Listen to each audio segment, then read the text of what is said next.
Here we're looking at how lists work inside HTML. Now there are two types of lists that you can do in HTML. You can do what's called an unordered list, which is the classic sort of bullet points.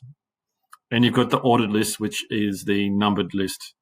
So if we look at how these are displayed inside HTML, you can see here, if I just go down a bit, the unordered list uses what's called the UL tag, which is here. And then basically we use an li tag to list. And if you want to enter more in there, all you do is you add as many li tags as you want in there. So choose the right tags there. If I want to put in, say, milk, tea, honey, let's just say, for example, make sure you always close all your tags off. And then if I run that, you can see honey's in there. So you can put as many in an unordered list as you want to.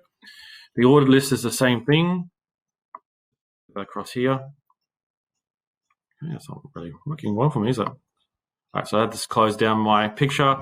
You can see here it uses this. The only difference here is it uses an OL, which means an ordered list, and it's the same deal. If I want to put honey in there also, I can go li and then put in honey, close tags, remember. If I run that, you can see it's also honey in here.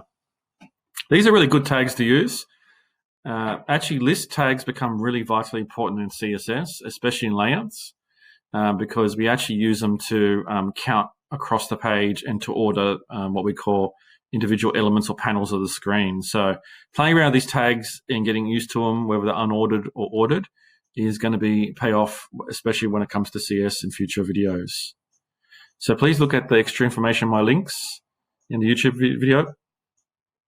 Please look at the extra information inside the YouTube description and have a play around with the unordered and ordered links. Thank you for watching.